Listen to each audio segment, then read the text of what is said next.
All right. So what I think we'll do is we'll just dig right in. Hopefully, we're having a good Wednesday here. So welcome, and um, let's just continue with our study of the Spanish Civil War.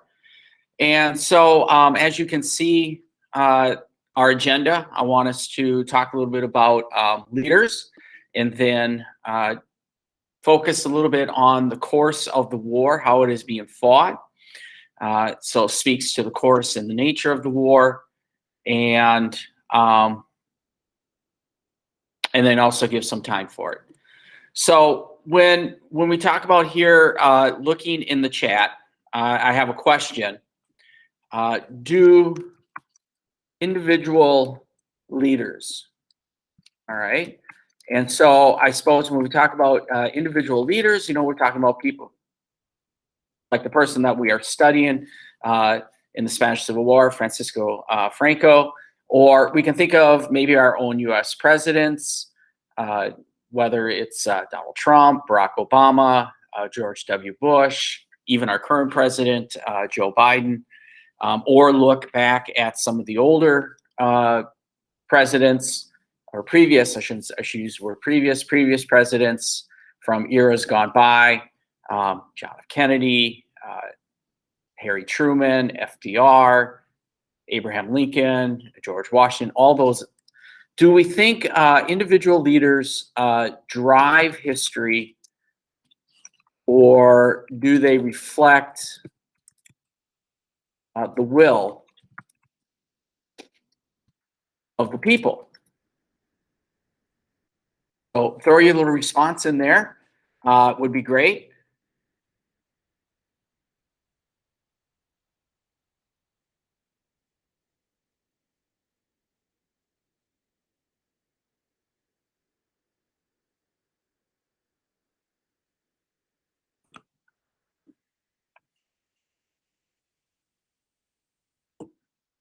So I guess we look at individuals and speak about when they are coming into power, or when they are in power. Do they have some type of goal, some type of agenda, something that guides them in it? Or did they come into power because the people just brought them in, and he's going to reflect that will. All right, so I see a lot of good things popping in there. The will of the people. You got to have the support of the peeps.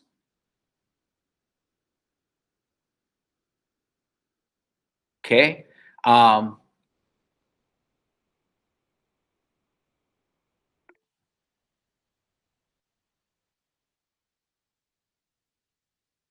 Maddie, question.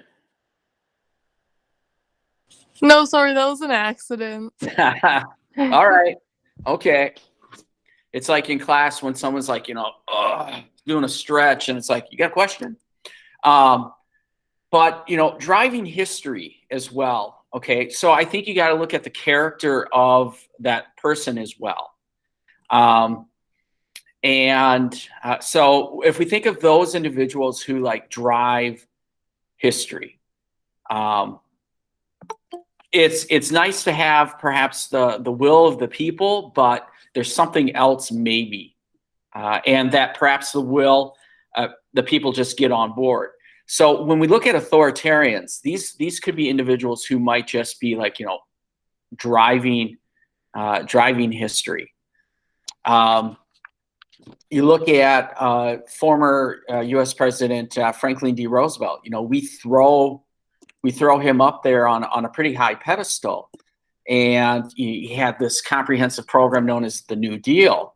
But then he also, he was guiding us through the Great Depression, and then guiding us through the Second World War. And in some cases, he's driving history. He's changing the U.S. government, and perhaps maybe some of the social contract of the government. But he also got people to buy in, and you look at his elections and you could say, wow, you know, the will of the people must be there as well. So the last point, it depends on the leader. Definitely, it does. And when you look at a leader who might be successful, but isn't as in the forefront, then you could, in some ways, look at that person as really embodying the will of the people, and that is going to drive. All right, some good points here. Absolutely. If I threw a to what extent, you know, we can bring in a lot of elements of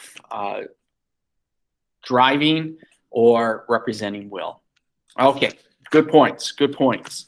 Now, with the Spanish Civil War, I had said that in some ways it's kind of like foreshadowing or a precursor to how the Second World War is going to be fought. And so what I am referencing there is technology is going to play a part in the Spanish Civil War. And definitely in the Second World War, technology, in some ways, you could make a claim, helped determine the outcome of the Second World War. But then also ideology in the Second World War. Clearly, there is various philosophical views being showcased in the Second World War. In the Spanish Civil War, absolutely. When we are looking at natures of civil war, you do have that polarization that eventually causes the Civil War to occur. And that polarization in many ways revolves around an ideology. So again, you know, the Spanish Civil War is on a small scale how the Second World War is going to play out. Now, one thing I do want to clarify here is when the Civil War breaks out, the Popular Front, which is a left-leaning government, and it's a coalition government made up of multiple parties,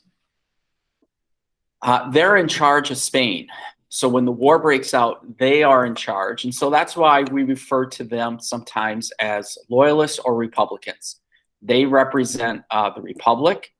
And so they are the Republican forces or loyalists. Again, depends on the era in which you study this. In my day, we simply called them loyalists, but contemporary time, we'll refer to them as Republicans. So they're in charge. The rebels in this Civil War are the Nationals, led by Francisco Franco.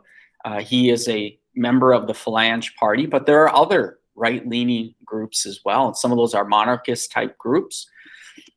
They are the rebels, and they are going to be referred to as the Nationals. So that's our side. Who's going up against who in this Civil War?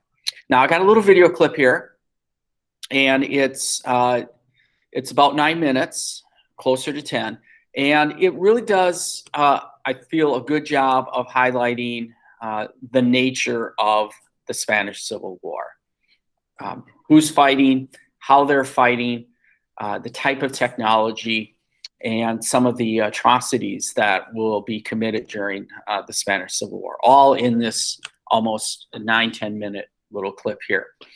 Like anything, when we study, when we look at video from wars, there'll be some graphic nature to it. So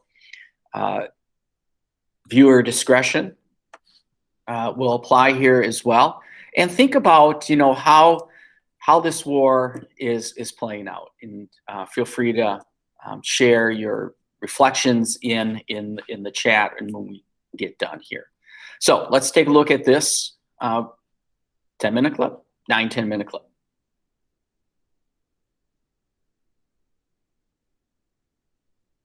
was soon about to be demonstrated in supporting the rise of another dictator in Spain.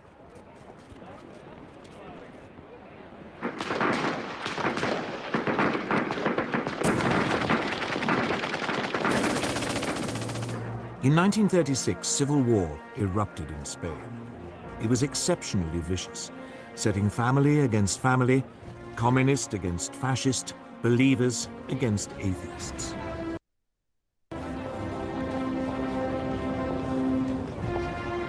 In 1931, a left-wing government had come to power determined to get rid of the centuries-old Spanish monarchy. The king was forced into exile, and a republic was declared.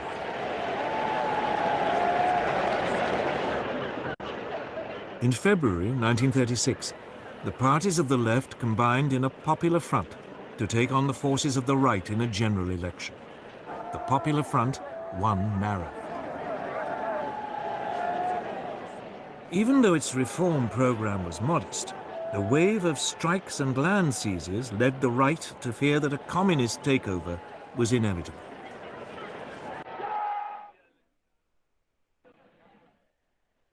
Within the Spanish army, long a bastion of conservative and Catholic thinking, senior officers began to consider the possibility of a coup. Among them was General Francisco Franco, a former chief of staff who had been effectively exiled to command Spain's forces in the Canary Islands.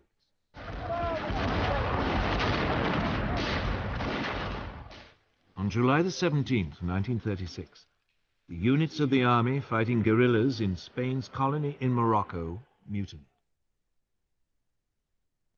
The next day, Franco flew to join them, proclaiming a new nationalist movement which would save Spain from communism. Mainland garrisons now joined this revolt. The Popular Front responded by calling for volunteers to defend the Republic. Battle lines had been drawn.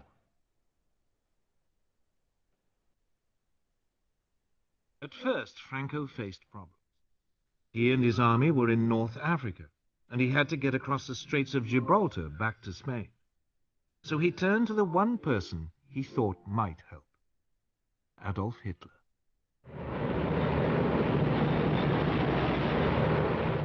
Within a month, transport aircraft from Hitler's new Luftwaffe had begun an airlift, taking Franco's battle-hardened veterans over to southern Spain.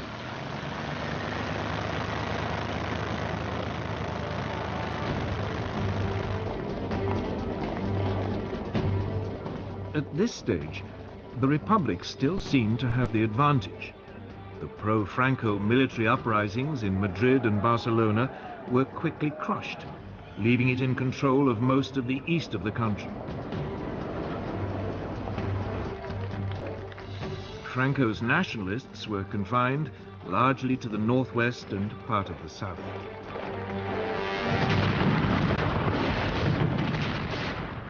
But the nationalist situation was transformed when Hitler and Mussolini started to pour in troops and weapons. The German dictator seized the opportunity to test his new equipment and expanding armed forces. The first Panzer tanks were sent, along with some 12,000 troops. And the Luftwaffe deployed its Condor Legion, with its ultra-modern new bombers and fighters.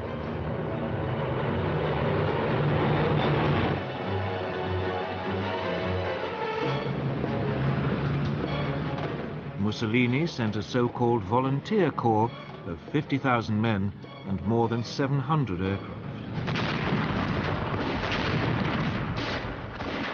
In vain did the Republicans appeal to Britain, France, and the Soviet Union for help. But London and Paris were scared of setting off a European war. They declared a policy of non-intervention. Cynically, both Germany and Italy signed up to this. But when it became obvious that they were still sending arms to the nationalists, Joseph Stalin, the Soviet leader, announced that he would help the Republic. Stalin's worry was the rise of fascism in Germany. Hitler had made it abundantly clear that he believed communism to be Nazism's ultimate enemy. Stalin saw the Spanish conflict as a way of keeping Germany and Italy occupied while building up the Soviet Union's military strength. About 700 military advisors were sent, along with tanks and fighter aircraft. It was something, but no match for the support Franco had received. In fact, the largest source of outside help for the Republic didn't come from a country at all, but from volunteers, the International Brigades. About 30,000 left-wing Americans, British, French, and Germans signed up to fight in Spain. With their new fascist support, the nationalists were able to open two fronts, one advancing towards Barcelona from the north, the other led by Franco, pushing up towards Madrid from the south. By the end of 1936, Madrid was enveloped on three sides and virtually under siege. The fighting was intense and often accompanied by appalling atrocities against civilians. The Republicans hunted down and murdered Roman Catholic priests. The nationalists slaughtered anyone accused of being communist. German and Italian air power was used indiscriminately against civilian targets. Madrid was heavily bombed. But the worst incident came in April 1937, when the Basque town of Guernica was virtually obliterated, with 6,000 civilian deaths. The area controlled by the Republic was steadily ground down. Its forces fought with great gallantry, but under-trained and under-equipped amateurs were no match for the professional soldiers led by Franco, or for the combined modern weaponry of Italy and Germany. As the war dragged on, the fighting around Madrid became a symbol of the left's determination not to be crushed by a fascist dictatorship. But behind the scenes, the Republican alliance was falling apart. The communists and socialists wanted to concentrate on winning a military victory. But the more idealistic anarchists and syndicalists saw the war as an opportunity for a mass revolution by the workers. These disagreements burst out into the open in May 1937. Fighting broke out in Barcelona between the anarchists and communists. It was a fatal weakening of the Republican cause. By the end of 1938, the nationalists had penned their enemy into a small enclave around Barcelona, and another stretching eastward from Madrid to the coast.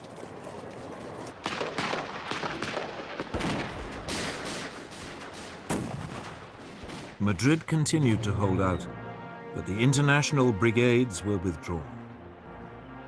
More and more nations began to recognize Franco's government as his forces closed in for the final assault on Madrid.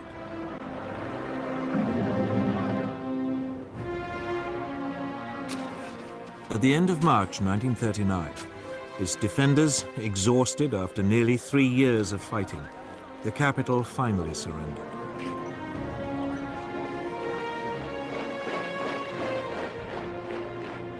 A month later, Franco formally declared hostilities at an end.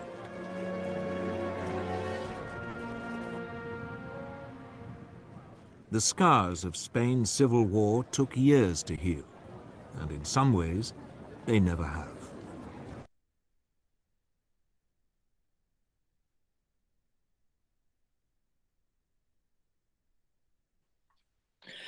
Again, one can say, the scars may never fully healed.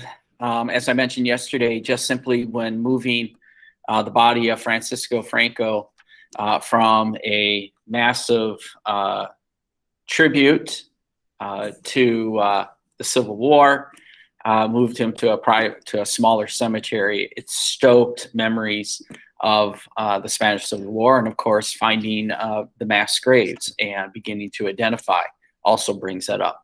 So, are there any big takeaways from this video clip about the nature of the Spanish Civil War? I did put into the chat just a couple things. Couple things that stand out. Stalin is buying time to rebuild his military. Usually, we'll look at that as being self-imposed. In that, during the Great Terror of the 1930s, he's purging a lot of people, including elements in his military, because he wants to get rid of those that he considered to be Trotskyites. After all, the Red Army was created by Leon Trotsky, and even though Trotsky is no longer in the Soviet Union at this time, he still is viewed as a threat. And so get rid of threats by simply calling them Trotskyites and go out and purge them.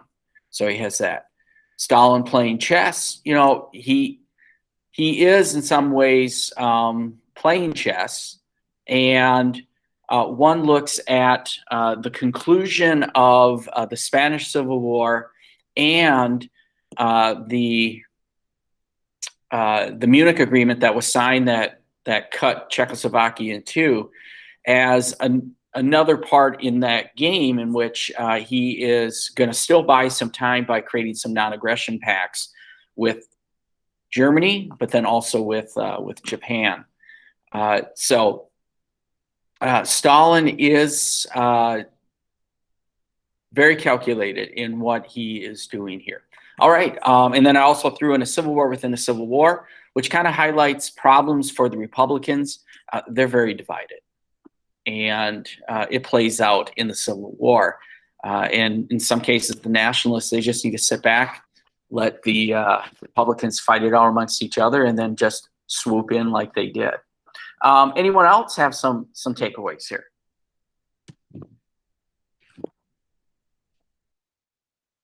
It was interesting to me just how much support the nationalists got from the other countries with the fascist dictators, like Germany and Italy really intervened and gave them a lot of support, with whether it be like troops or aircrafts. So it seemed like the Republicans didn't really stand a chance with all the extra support the nationalists were getting.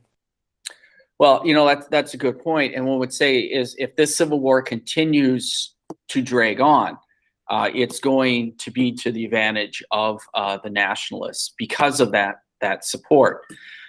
Even with that said, though, the support that they're getting from Germany and Italy, in many ways, is again just dress rehearsal for something bigger. At this point, Germany is beginning its expansion, and this is part of one could say a phase in that, and Italy is also engaging in its expansion. So I think it's also important when we look at these events, putting it in context, what is happening. And then they mentioned in there the non-intervention group, and with that, in some ways, the non-intervention committee is practicing appeasement, and which seemed to be the vogue foreign policy of the era, and by not necessarily intervening. And of course, the United States is not intervening as well. At least as a nation, we declare our neutrality. But with that said, we can't control what some of our citizens are going to be doing, because some of them will join those international brigades, and there's money to be made, and we have corporations that are going to try to find ways to perhaps make a little bank during this war by helping out either side. So, any other takeaways here?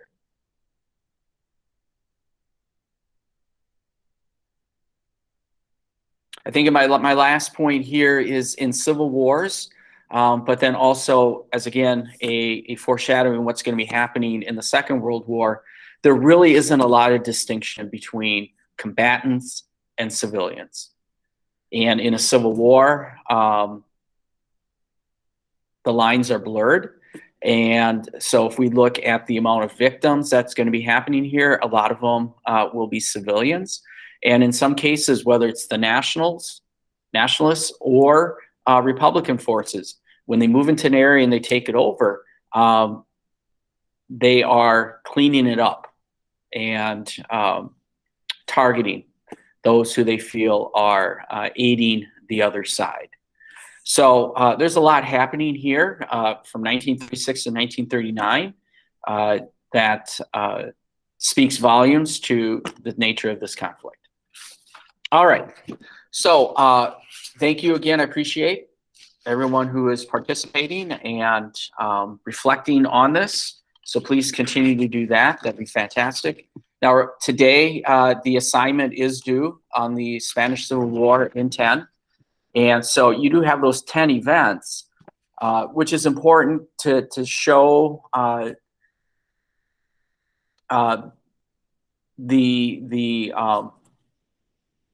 if we want to look at the impact or look at the role that foreign powers are having, or Francisco Franco's forces are having, or the division within the Republicans, that's important.